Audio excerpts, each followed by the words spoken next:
live action of the Radical Cup North America, to be precise, as we look at John Field and the rest of the field. That's Alex Papadopoulos, the winner of the last race. And joining me once again in commentary, Tom Drewer, the regional manager of the Radical Sports Cars, and the perfect man to sit and talk about these great cars as we look at Mr. Olsen, who had a great race last time out. But what news afoot have we learned between races? Well, the big news is in the 1500 class championship. We have a new points leader. So Greg Gorski has leapfrogged over Indy Al Miller. Of course, Miller involved in that incident with Mel Johnson in race 1. He did receive a post-race drive-through penalty applied to the results, so that dropped him down the order. It doesn't affect his starting position for this race because the grid is set by fastest lap times, but it has put a big dent in his championship points. So Greg Gorski now leading that class championship by 3 points. It's really, really close. Yeah, and this is it, right? I mean, this is the last hurrah. Well, that's it, and Steve Jenks has also capitalized. So the top 3 in that class now only separated by 7 points.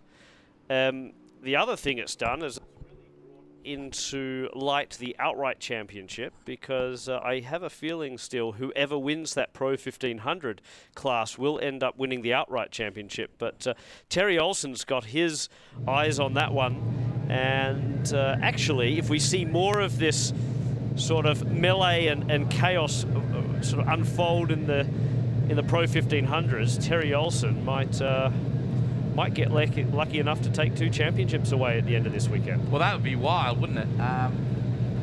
Definitely, no question about it. Now, we started talking about what Radicals were all about, and I had no idea until this weekend that there are almost 2,000 of these cars racing around the world. It's been in existence for what, over 20 years now, but that's quite some feat.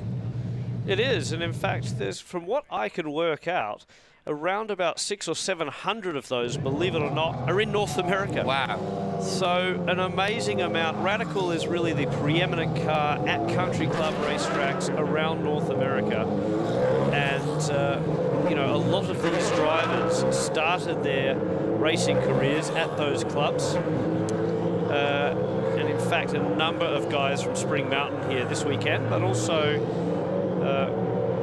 a lot of different clubs represented. So Autobahn from Chicago, Atlanta Motorsport Park. We've just had a huge influx of Radical racing cars into Arizona as well. Already about 30 down there at Apex. So it's exciting to see.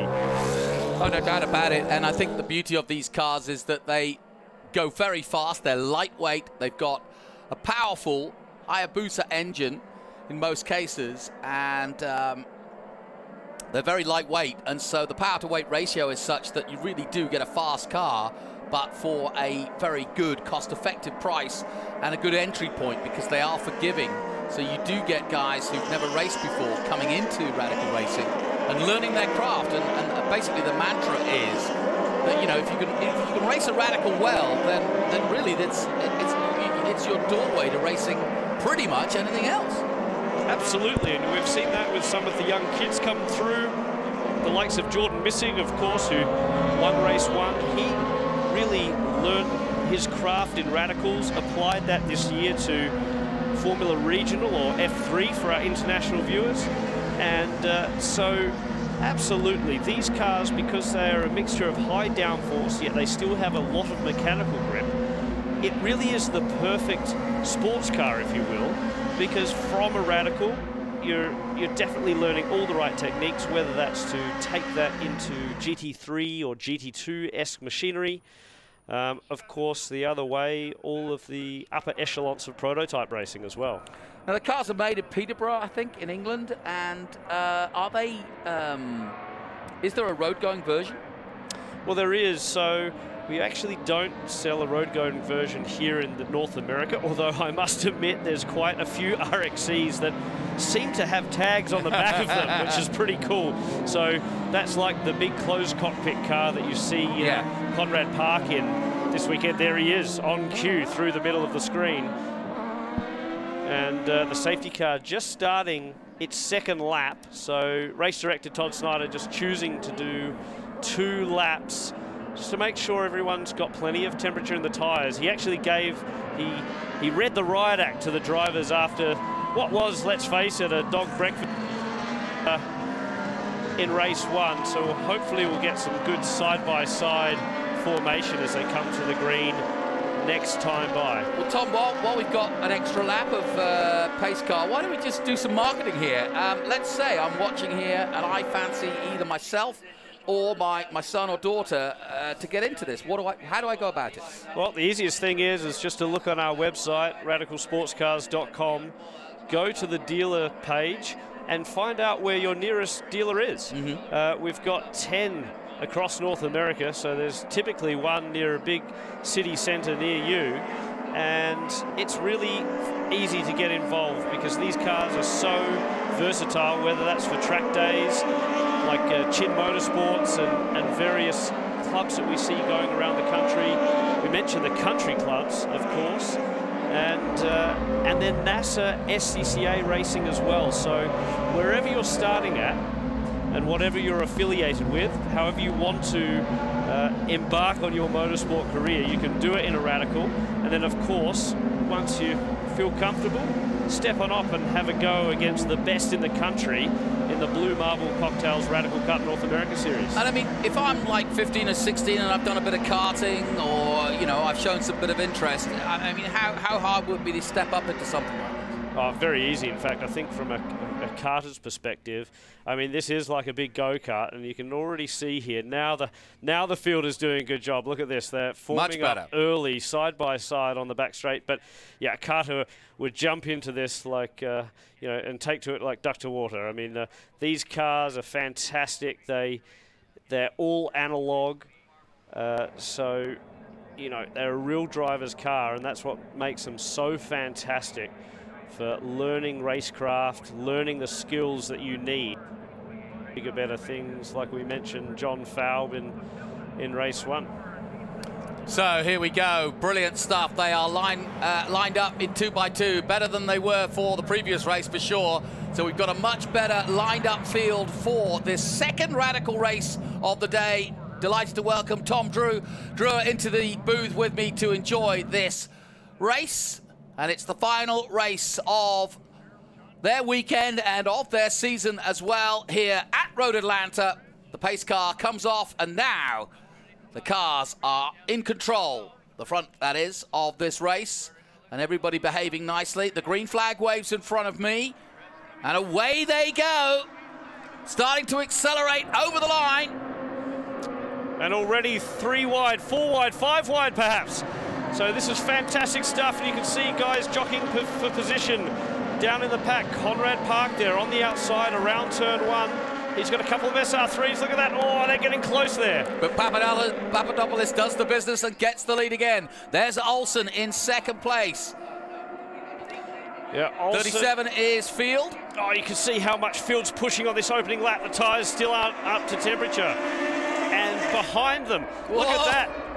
Having a go at the back of the SR8, Jordan Missig in the 48 machine, the young gun from Autobahn Country Club, and Judd Miller having a look at Terry Olsen. Well, Judd Miller's got the bit between his teeth for this race because he missed out when it finished under safety after a crash last time out, so he'll want to race as hard as he can against Olsen and the rest of the pack as they dive through 7 now and head down the back straight for the first time, starting to form some groups, if you will, and some slipstreaming to try and get themselves an advantage down this long straight down towards turn 10. And it's Papadopoulos. Don't those V8s just absolutely spread out, the V8 power really coming to the forefront there as they streak away from the 1500s and the 1340s. Judd Miller in front of Terry Olsen through 10. Papadopoulos building on his lead already. And just a look at his first lap, and that was a 1:24, so they're on the pace already as through goes the 64. He made a place up, Judd Miller, at turn 10, and he's using it and starting to pull away from the leader. But what a battle we've got going on here at the front. John Field is really chasing down hard on Papadopoulos here in the opening stages of this one. Still a long way to go yet. Well, this has been a fantastic start. I tell you what, the guys did a good job side by side, and it's creating some great racing throughout the field. I've just noticed Indy Al Miller, he's up behind Jordan Missig, so that's for the lead of the 1500 class, and that's for championship points. Al Miller now needs to find his way back in front of Greg Gorski, and at the moment there's quite a few positions between the pair. So Al Miller needs to make amends for race 1. He's doing it on screen. See, I think that's one of the local cars. It is. I think that's the 44 of Ping. Yeah, Jeff Ping going through the screen. So he's been in the wars this weekend. You can see a few different body colours on the on his car. Yeah, we've had a few contacts now and again and a few turnarounds, but they're still out there battling. And here they come again.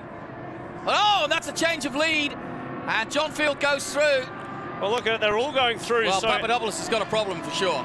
Absolutely, Papadopoulos, something has gone amiss in that older SR8. The brand new one's though, on song and going up over that 3 and into the high-speed S's. So John Field now leads this race. Papadopoulos has drifted back. Great opportunity for Judd Miller in second place, and he's diving all over it now. Well, look at that. So it almost looks like Papadopoulos' car. I wonder if that's an intermittent problem. No, look at that. It's slowing again, isn't it? So do you think he's lost a gear? I don't know. He's weaving around a little bit, is he? Yeah. I wonder if it's definitely taking some strange lines. Something is amiss, certainly, in that car. That's really hard luck for that youngster. He is not comfortable at all. The way he went into 7 there. And 44 now coming through shot. Jeff Ping, the man you mentioned earlier. Yeah, one of our locals here, involved with Atlanta Motorsport Park, and I think the Drivers Club at Road Atlanta too, so he's got plenty of laps around here, but relatively new to radical racing and racing in general, and he's got 2 sons that have also got cars, and they're having a lot of fun. He said it's just awesome to be out here this weekend. So we see the leaders again start another lap. This is a close race. Judd Miller, I said he got the bit between his teeth, and he's showing it now in second place in that all-American flag car. Yeah, the Texan, the reigning champion. I don't think he's going to repeat that feat this year. Terry Olson, also a former champion in this class. Of course, John Field, a former American Le Mans Series champion. Yeah. So it's a pretty high caliber of driver in this field. And I tell you what, there is in the 1500 class as well. So great racing so far. And there's the leader of that class. So Jordan Missig in the 48 machine coming through. Al Miller, we just saw a glimpse of him. And we can see there the leaders, Al Miller second and Steve Jenks third in that class. So really exciting start to this one, and a much cleaner start, but sadly for Papadopoulos, he just drifted off, and there's something mechanical with that car going wrong, because he has gone right backwards, having led strongly for both the first race and the first part of this race, but he's disappeared, unfortunately. So you can see on screen behind Al Miller, and it looks like he's closing. Oh, we've got a car in the gravel. At 10B, yes. He's just outside the gravel, so let's hope he can get it restarted and get it back going. But no, he's facing the wrong way. I think that might be Jordan Missig, is it? Can't quite see. It's hard with the sun and the glare. Yeah, no, it's just shining on it the wrong way. But either way, I think it's going to bring out a safety car. Do you know what? It is. I've just checked the timing. Unbelievable. Winner from race 1, young gun Jordan Missig. And he's thrown it off in turn 10 in the gravel. Devastating for him. But now Indy Al Miller in charge of the Pro 1500 class from Steve Jenks. Palmer Miller, no relation to Al. He's actually Judd Miller's son. All right. And then it's Gerhard Watzinger and Greg Gorski in that class. Well, he has righted it and got it going again, so it means we can keep going. And then there's no need, I don't think, to get the safety car out, which is good. Well, that'll be a relief for some. Perhaps not John Field, though, because he's got his mirrors full still of Judd Miller. He was probably looking for a breather. Yes, exactly. So, plenty high action here at Road Atlanta, here in our radical coverage, the Radical Cup of North America. Tom Drewer bringing you the action with me, Jonathan Green, and it's been fast and furious. We started the day with the Radicals, and what do they do between races? What can they do between races for these cars? Well, obviously it's a race car, so you need to prep it, and I was just looking there. One of the men that had a lot of work to do between the races was Eric Wagner. He, of course, was involved in an incident at the top of turn 3. He's right. leading the Pro 1340 class from Chris Kemp at the moment. And then it's Jeff Ping. But in terms of what you do, obviously just check over the car. I mean, they're very reliable, but look, this is a hard and fast racetrack. There's some curbs that you can bounce over. You just really want to make sure the wheel alignment's still right. As I say that, right? No, that was a huge hit. So that front right Al Miller, upright, yeah, and that front right upright's taken a beating then. But mainly it's just refuel it. Obviously, check your fuel levels, make sure the weights are right. The drivers have 8 tyres that they can utilise from qualifying through the 3 races, so a little bit of management there. But honestly, the main thing that everyone will be doing is checking their data, their video systems, and just trying to extract a few more tenths out of their lap times. And one man that has is Al Miller, but I've got to say, Steve Jenks on screen, the rookie for the season, he can taste an opportunity here to win this championship outright. He hasn't, you know, this is for the championship, not just this race win. We have got one more race tomorrow. What could trip him up, though? Well, the real big worry would be just having it off like Jordan Missig did, because that's going to drop you so far down the order that the points be too much to overcome. Now, where does Palmer Miller fit into the Miller crew? Or is it a different family? Different family. Gotcha. So Palmer is S's Racing with Judd Miller, his father. And Palmer's done an exceptional job. Another young kid to come in to the series. And it's been an absolute pleasure watching him progress and watching his craft progress. I've been really impressed watching some of the onboard and some of our other live streams throughout the year, just how sort of much awareness he has. At Kota, fantastic move, working through the traffic, and he's a good young driver, one to watch out for in the years to come. Good. So we're watching Radical Cup action from the North America Championship, and a very, very strong group of drivers, both young and experienced, some coming and starting off. Some have been doing it for many years, and the very best are out in action here in the finale, which will end tomorrow with another race.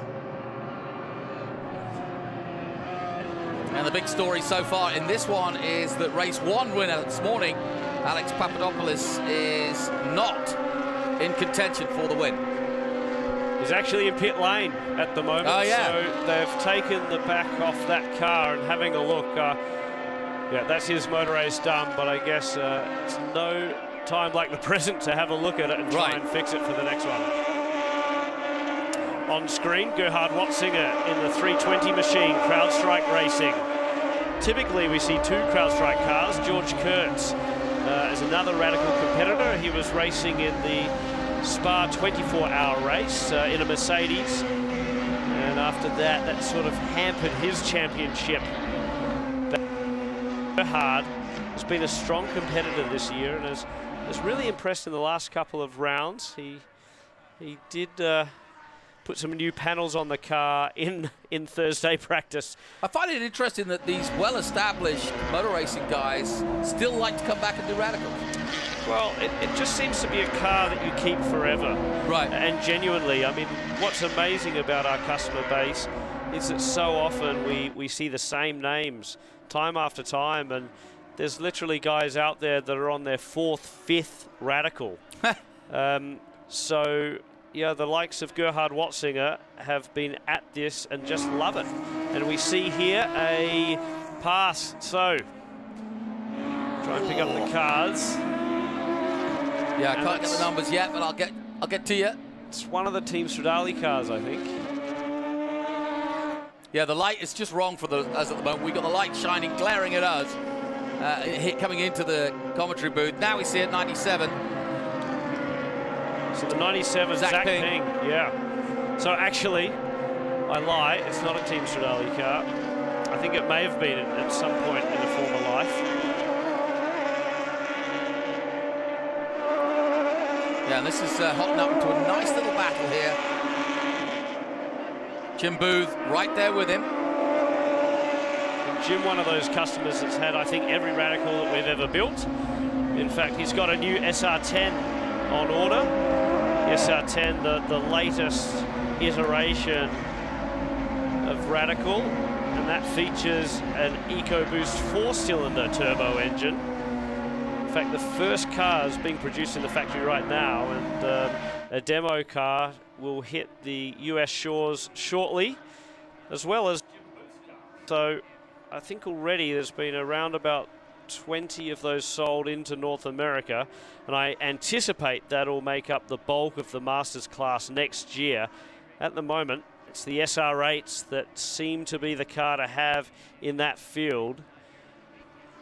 And of course, those powered by that V8 engine created by two Suzuki Hayabusas effectively mated together. Yeah, so when you say that, how do they mate them together?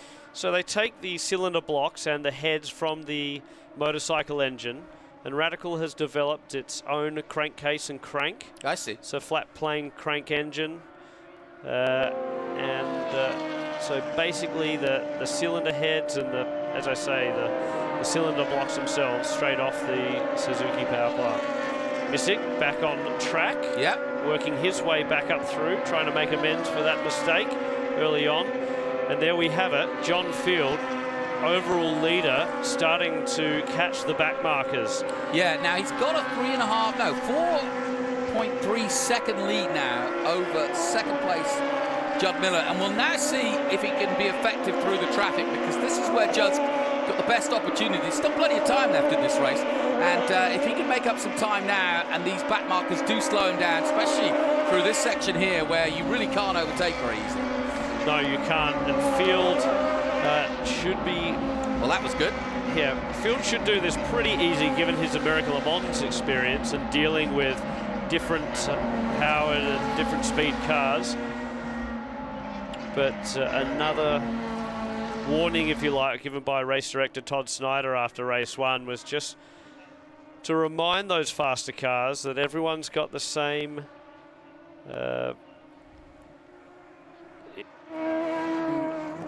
respect should be given to all competitors, whether they're in the slower car or the faster car. Of course, there's 3 championships on the line. Right.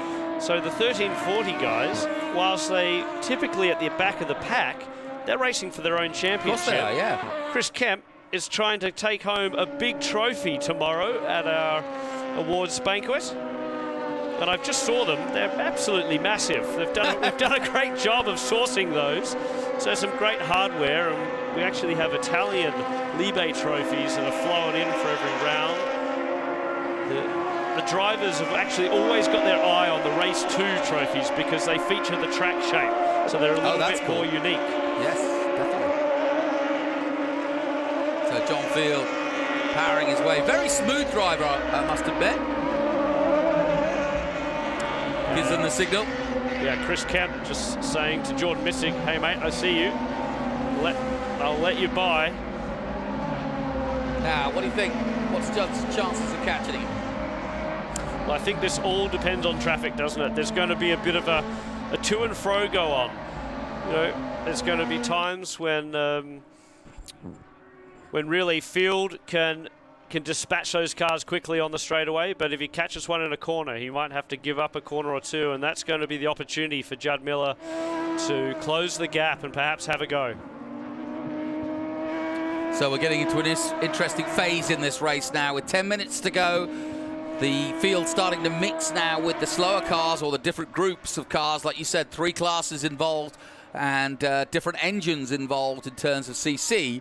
So you'll now see the leaders having to weave their way through, and this is I think a very tough time for a guy leading a race, because you're going as fast as you can, but now you've got to react to other people's lines, other people's speeds, and other people's cornering speeds, and that's a different ball game than being in your own zone, isn't it? Absolutely, and how things change. John Field just lapped Jordan Missick. That must be absolutely brutal. Only a few laps earlier, Missick was chasing down those SR8s. And of course, now he's getting lapped after that moment at turn 10 where he ended up in the gravel trap. Lucky to get out of that. Oh, no. What's happened here? What has happened? So, a wave to the crowd? Doubt it. I doubt it indeed. Judd Miller has had a bit of bad luck, the reigning champion this year.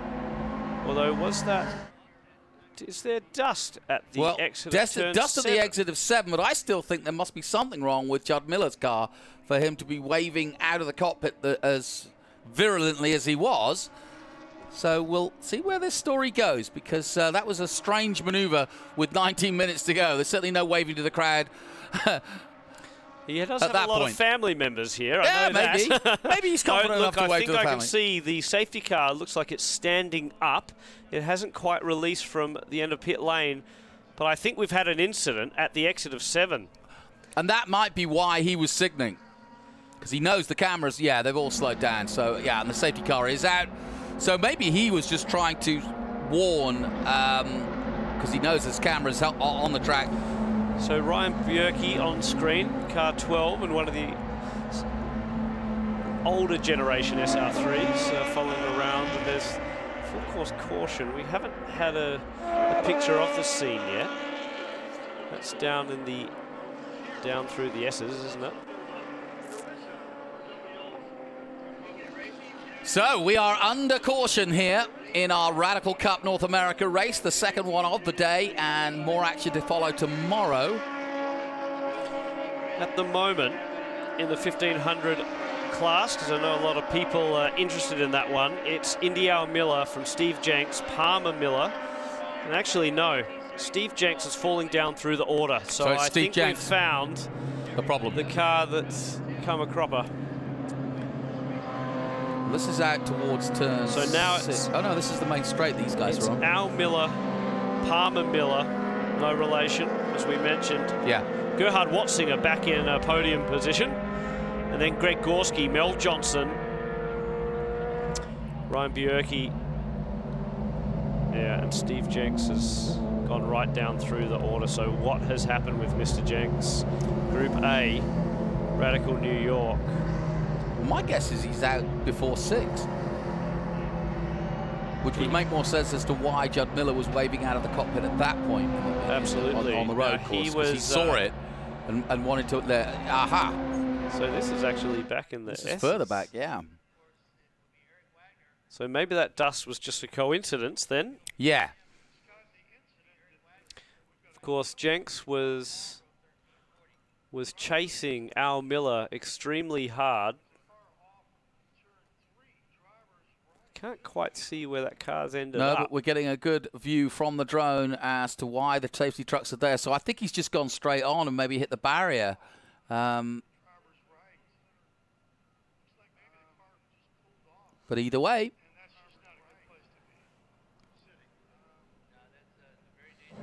An incident involving Steve Jenks has put us under safety. And the clock ticks down, and shouldn't take him long to get the car out of there. Right. I've got another twist here in the storyline, I think. Well, I think I just saw Steve Jenks leave pit lane after changing a tyre. Oh. So I don't know who that is down there in the S's, we think, right? Yeah. At the top of the crest, actually, so between 2 and 3, which is blind for the drivers. So it's always hard at Road Atlanta being in the commentary booth, isn't it? Because the rest of the track is over the hill. And of course, some of the shots here being later in the day, we've got a fair bit of sunshine casting some big shadows as well. Great weather, though, here at Road Atlanta. after what has been a pretty cold week. On screen, another local. It's the 418 of Nick Pearson. And then still 15 minutes to go in this race as we look from just beyond that incident, looking down from 3 down towards 5. What is classically known here at Road Atlanta as the S's, quite rightly. So I think if I do a little bit of math on the spot, India Miller at the moment is back in front of Greg Gorski in terms of the Pro 1500 class championship if everything remains the same and there's no penalties to apply or anything like that. Terry Olsen at the moment is effectively losing 10 points to John Field, but that won't affect the point standings. He's got Steve Jenks is there. There you go. So Jenks did come back. Sorry to have involved you in that incident, Mr. Jenks. Yes. Well, probably quite the relief for Group A. A little bit of relief. It's never good when a car comes into pit lane during a sprint race, is it? Because really... something's wrong if that's the case, yeah. And you know the race is pretty much done at that point. But Jenks needs to circulate. Now, they do get points for effectively starting the race, but every point counts. As you know, in a championship, it could come down to the difference between Jenks going back out or not, depending on how they timed it, of course. If they may have not gone a lap down, or too many laps down anyway. So drama indeed here with 13 minutes to go in our Radical Cup North America race. And the safety car leads the field around. We've had an incident at the top of the hill here at Road Atlanta. We're not too 100% sure exactly what that incident involves because we can't see, per se, a driver stroke car not on track. But we may be wrong at that point because we thought it was Jenks at first, but he's back out. So drama indeed. Drama indeed. I'm still a bit baffled looking at the timing and trying to work this out. So I think I'm going to stop doing that.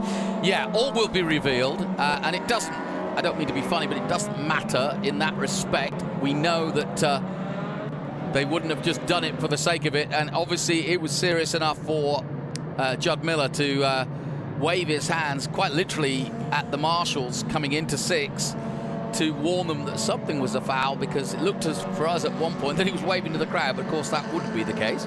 He was acknowledging the marshals, yeah. So when we go racing again, there's going to be quite a few lapped cars between John Field and Judd Miller. So that will be a little reprieve for the driver of 37, Mr. Field. I'm really excited to see what happens in the 1500 class when we go green again. Al Miller, Palmer Miller, Gerhard Watzinger, Greg Gorski, Mel Johnson. All of those guys could win this motor race. They've all been on the podium this year. Mel Johnson's taken a race win. Al Miller has too. The wind's getting up here. A little bit more breezy than it has been so far this day, but it's still a glorious day. Mid-70s, almost 80 degrees here. And I would have thought the track temperature now, with the sun been blazing down in clear blue skies, just a puff of cloud now and again. Eric Wagner leading. Now, we do have a damaged radical, and we can now see it. And it is Ryan Kelly, 88. So, all is revealed. All is revealed. Well, no wonder we couldn't see it. It gets pretty dark on screen there, doesn't it, that car? But he's definitely backed it in there. You can see the damage on the rear wing, and that's a real shame. Yeah, I think what he's done is he's dabbed the brakes on, maybe a little too hard on the crest of the hill, you know, thrown the back end to the right, and then gone into the barriers there, which is why we wouldn't see it, because it's almost a little bit of a blind, it is a blind crest anyway, but it also is not the easiest place, because once goes out of shot there, it's hard to sort of see where exactly he ended up, but we saw from the drone that he was parked to the right, and well, that's what's happened. Ryan Kelly is the something's going on there at the back of the field, but I think we're about to go green here. Yes, we are. Field looks like he was ready to go. A 10-minute sprint then. John Field leads the field. And number 48 of Jordan Missing is now up to second place. And here comes, for a moment there, Judd Miller jinking out as he heads up to that turn 2 where the previous incident was. But we're back underway. Oh, it's going to be a great battle now. Look at Terry Olsen all over the back of Judd Miller. And back in the pack, I can see Indy Miller was side by side with someone. So I think the 1500 class battle is going to really heat up now. Oh, look at this. Good battle at the front going into turn 6. Yeah, so look at that. Behind them, it's too wide, all back down through the field. I reckon that was Al Miller side by side with Palmer Miller. So that's for the win in 1500. They're really going for it now with 9 minutes. We've got about 3-4 laps to go here in this one, and they're really realizing now that the championships are on the line and tightening up. It's just an awesome shot from the drone. Yeah, it is, isn't it? These cars streaking down this curved back straightaway here at Road Atlanta. Sail down that thing. There's a bit of undulation as well, and then right at the end of it, you go down a dip into the braking zone. It's a big moment under brakes as you come into 10A and then try to keep it as flat as possible through 10B. Well, John Field's done a really good job on that last lap to gap the rest of the field, because he really did put an excellent lap in. And now you can see the chasing pack bouncing over the curves. Got to be careful. It's easy to unbalance the car and go sideways quickly. There is so much racing happening back down through the field as well. I was just watching out the window. The cars going into turn 1. Awesome stuff. So, all throughout this field. So as usually happens, the safety car period, packing everyone up. Sure. And everyone getting racy again. Terry Olsen with another battle against Judd Miller, as he did in the previous race. He won that battle. And look at these cars streaking down into 6. I was surprised in race 1 how many attempts we saw at 7. Yeah, really that was by that. Bizarre, yeah. Because it's not usually the biggest sort of passing opportunity. Because you lose the drive if you don't pull it off. Right. Well, even if you do pull it off. Absolutely. So Olsen now has dispatched Jordan Missing, of course, who's a lap down. Missing's certainly got some speed. You can see where he makes up for it, just in grit and determination, as opposed to having the extra legs of the V8 engine. So the leaders coming through. At the back of this group is Jordan Missing, the Formula Regional single-seater driver, turning his hand to radicals and doing a fine job so far. Meanwhile, Judd Miller from Texas in the All-American flag painted radical. Terry Olsen right behind him in the 16, yellow, black and white. Losing ground a little bit to Judd. Absolutely, and hopefully we'll stick on this shot and see who comes through it. It is still Al Miller. So Indy Al Miller in the Blue Marble 500 machine from Palmer Miller. Then it's Gerhard Watzinger, Greg Gorski, Watzinger all under pressure from Gorski. There's a train of cars behind him. So he's going to have to watch out, because not only does Greg Gorski want to get through, Mel Johnson does as well. Ryan Bierke also in the hunt.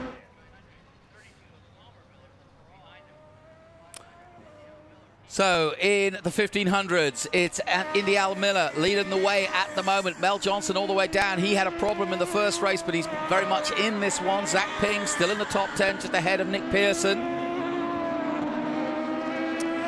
Al Miller knows how to lead this class, but as we mentioned in race 1, he really had a messy last event at COTA. Lost a lot of points.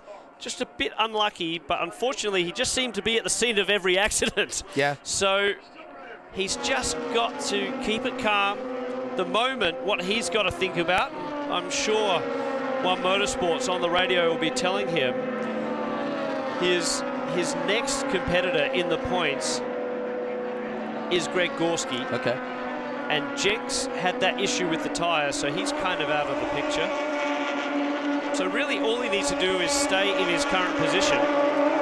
He's got Greg Gorski by at least 2 positions, which means that he'll be back in the lead of the points. Conrad Park, we just got a good glimpse of there. Here's the 44.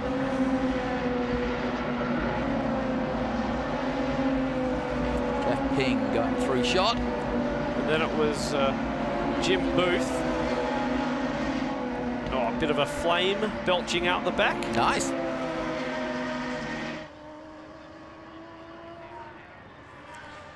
And we're getting down to the business end now of this second Radical Cup North America race here at Road Atlanta, the finale of the season here as part of the big weekend for SVRA and Trans Am. Delighted to have Radicals on board for this race weekend, putting on a good show. Eric Wagner in shot.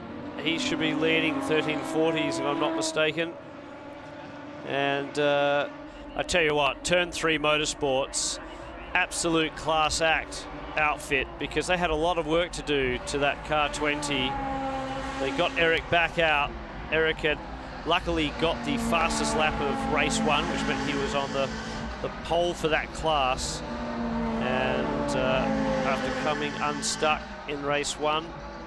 Now the drone will give us a really good picture now of the leader. There he is coming through, and the gap between first, second and third now, because you can now see from high above just how much room he's got to deal with in the closing stages in this last 4 minutes of this race.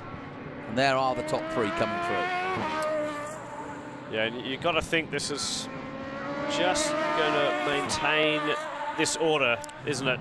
There's quite a gap. Every driver looks pretty settled in.